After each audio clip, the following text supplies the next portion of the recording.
इसमें भारत के सभी आदिवासियों के, भारत में बताया जाता है कि संसार के सबसे ज़्यादा आदिवासी भारत में ही रहते हैं, जिनकी कुल आबादी 2011 की जनगणना के अनुसार लगभग 12 करोड़ है।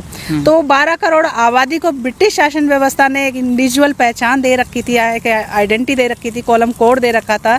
लेकिन स्वतंत्र भारत ने उस पहचान को एसटी के रूप में अनुसूचित करके हमें पहचान दी गई 1950 में। लेकिन 1961 में वो कॉलम हटा दिया गया, अन्य का कॉलम जोड़ा गया। लेकिन अब सुनने में आ रहा है कि अन्य का कॉलम भी हटा दिया गया।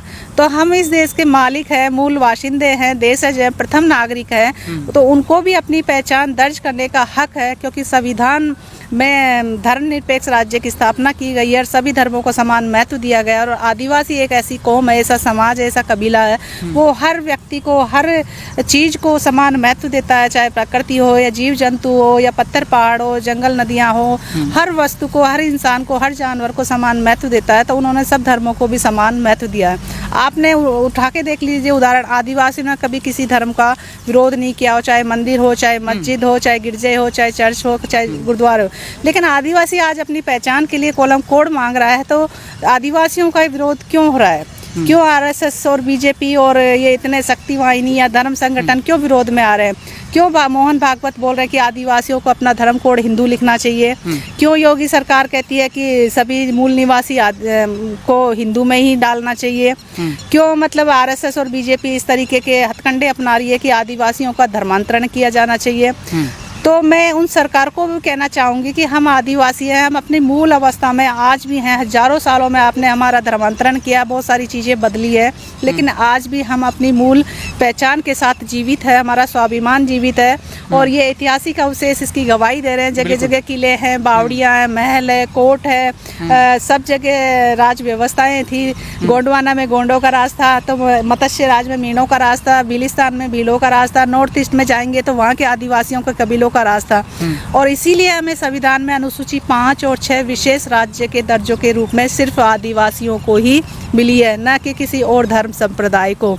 और वनाधिकार कानून है, पैसा कानून है, और भी बहुत सारी व्यवस्थाएं हैं जो हम आदिवासियों को इस धरती का मालिक होने की वजह से ही मिली है। और हम आदिवासी है, इसीलिए हमारे हक अधिकारों की रक्षा संविधान भी देता है। अगर हमारा धर्मांतरण होता है या हमें हिंदू कॉलम में डाला जाता है, या हमारे खुद के भाई बहन गुमराह होते हैं और वो अपने का आपको हिंदू बोलते हैं, सनातनी बोलते हैं, या भगवाकरण का अनुकरण करते हैं, तो वो एक तरह से खुद गुमराह हो रहे हैं और अपनी जड़ें या अपना अस्तित्व वो खुद समाप्त कर रहे हैं। हम किसी का विरोध नहीं करते, वो चाहे हिंदू बनना चाहते हो बने, लेकिन वो अपनी आइडेंटिटी को खो देंगे, वो अपनी मूल पहचान जो आदिवासियत है, उनके हक अधिकारों को खो देंगे।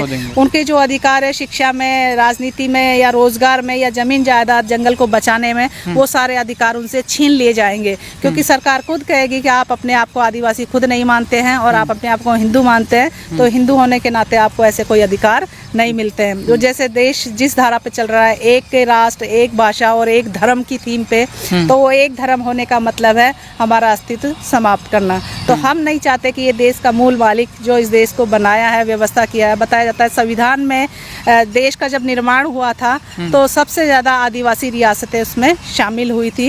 इसमें बताते हैं कि 70% भूमि हम आदिवासियों की है, जो देश भर के आदिवासी है उनके राज कबीलों की, राजवंशों की भूमि है।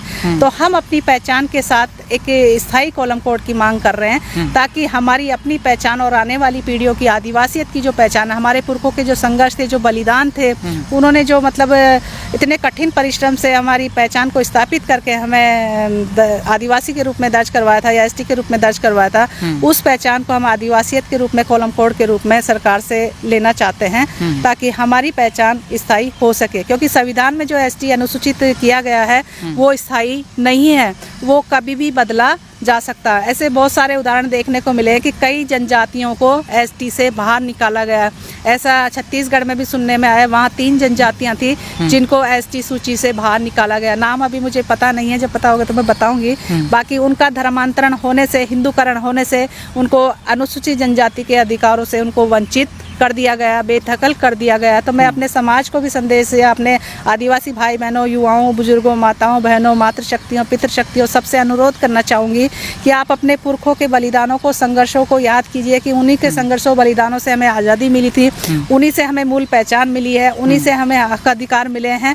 तो वो ही हमारे देवी देवता के रूप में आज भी पूजे जाते हैं, चाहे वो पेंट थाना हो, चाहे हमारे मीणा समाज में जैसे ऊत पितर भूमिया के स्थान हो, या देवी के कुल देवी देवताओं के स्थान हो।